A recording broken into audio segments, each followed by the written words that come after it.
Cangcimen, kacang kuaci semen. Halo semua, gimana? Udah cocok belum dagang bata bolong?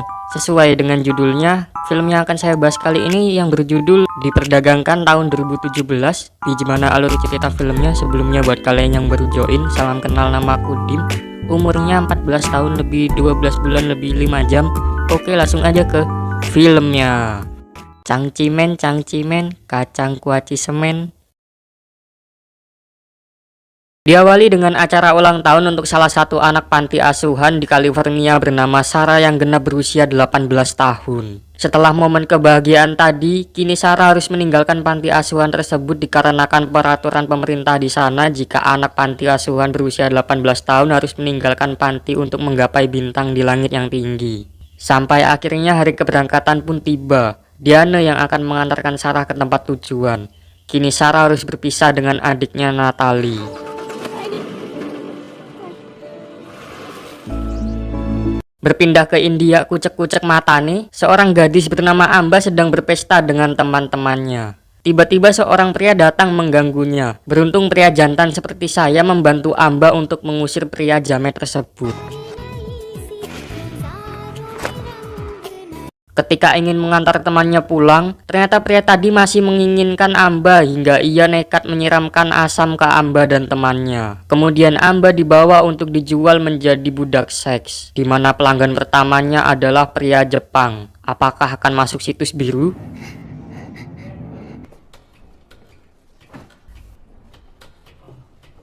Kembali lagi ke Sarah di mana ia dan teman-teman seperjuangan di panti akan diantar Diana ke tempat pelatihan untuk menjadi pelayan kapal pesiar. Tapi apa yang terjadi, Diana malah membawa mereka ke seorang pria. Merasa ada yang aneh, dua teman Sarah mencoba melarikan diri. Tapi teman si pria berhasil menangkap mereka dan tidak segan-segan memukulnya. Ternyata mereka dijual oleh Diana ke pria-pria tersebut. Why are you doing this? It's just business, honey. Tak diduga dan tak disangka, Amba telah mengalami perjalanan yang begitu jauh dari India. Sekarang ia dibawa oleh komplotan perdagangan wanita, di mana komplotan ini mencari gadis-gadis muda di seluruh dunia untuk diperdagangkan. Tanpa terkecuali seperti gadis ini, hitam manis, sedikit berkumis, ketiak bau amis. Enggak. Bentar dulu nih ya. Emang ada yang doyan sama cewek model ginian yang cantik yang gak ada lawan? Nafsu gitu? Maksudnya kan mau dijual loh. Harusnya kan yang terbaik gitu. Jangan-jangan dari Indonesia juga ada nih namanya Siti.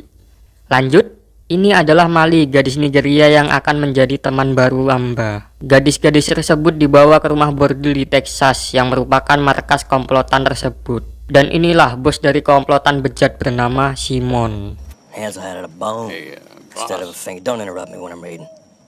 Besoknya Amba dan Mali yang melihat Sarah sendirian berniat menemaninya hingga mereka berkenalan. Tak lama para pria hidung caplang datang untuk membuking gadis-gadis di situ. Karena memiliki paras yang cantik, Sarah dipilih oleh salah satu pria untuk dibedah onderdilnya. Seperti yang saya bilang tadi, Mali dilewatkan begitu saja tanpa ada pria yang membungkusnya.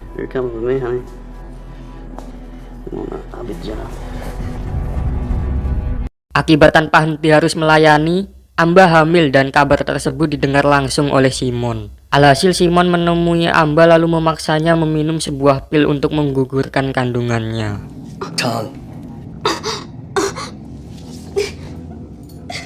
Besok paginya keadaan Amba mulai memburuk akibat kehilangan banyak darah pasca aborsi semalam. Lalu Mali membangunkan Sarah untuk membantu Amba yang begitu lemah.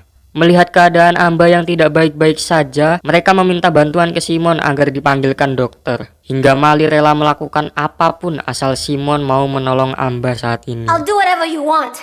100 men, just call that doctor now. Setelah selesai memeriksa keadaan Amba yang mulai membaik, si dokter berniat untuk pamit pulang. Tapi Sarah diam-diam memohon kepada dokter untuk memberikannya obat penenang supaya dapat meredakan rasa sakit Amba sementara waktu. Lalu Simon merencanakan kepergiannya bersama anak-anak buahnya kecuali Max yang akan berjaga-jaga di rumah bordil untuk menjaga para betina. Kabar tersebut didengar oleh Sarah yang lalu membuat rencana bersama Amba dan Mali untuk melarikan diri dari tempat tersebut. Tapi Amba yang masih takut dan tertekan memilih untuk tetap tinggal di sana. Get me out of this. Kini saatnya Sarah memasukkan obat penenang yang tadi ia minta ke dokter ke minumannya Max. Begitu Max meminumnya, pastinya obatnya akan langsung bekerja. Disitulah Sarah dan Mali memiliki peluang untuk lolos. Dan tiba-tiba mereka dikejutkan oleh Amba yang ingin ikut bebas dengan mereka. Tapi sebelumnya Sarah harus mengambil kunci pintu gerbang depan dari Max. Tapi tiba-tiba Sarah dicekik oleh Max. Beruntungnya Mali siap membantu. Lalu mereka membuka gerbangnya dan lari dari tempat tersebut. Let's go. Dikarenakan memang rumah bordelnya di pelosok, saat mereka lari dari sana membutuhkan perjuangan ekstra. Tapi kesempatan satu-satunya mereka untuk bisa benar-benar bebas yaitu kereta api telah berangkat. Mereka terlambat dan kini harus terus berjalan. Tapi tiba-tiba Mali tersandung. Lebih apesnya lagi, anak buah Simon berada di stasiun. Sarah dan Amba tidak bisa jika harus meninggalkan Mali. Sementara Mali sendiri meminta mereka untuk pergi. Akibat keributan tersebut, anak buah Simon mendekati sumber suara mereka dan anak buah Simon memberitahu Simon bahwa dua gadisnya telah melarikan diri. Mendengar hal tersebut, Simon langsung menuju ke halte truk untuk mengeceknya. Karena stasiun tadi dekat dengan halte truk, Sarah dan Amba masuk ke sebuah truk. Simon yang sudah sampai di sana mengecek kamera CCTV kemana tujuan gadis-gadis itu. Starfreight. Depot's 20 minutes from here. Sampailah mereka di halte bis. Lalu Sarah membeli 2 tiket tujuan Austin. Dengan cepat juga Simon berada di sana, lalu mengecek satu persatu bis untuk mencari keberadaan gadis-gadis itu. Ketika Simon masuk ke bis yang ditumpangi Sarah dan Amba, Hey, come on, man. I gotta go. I'm on a schedule. kini mereka bisa benar-benar bebas dari si Simon kupluk itu.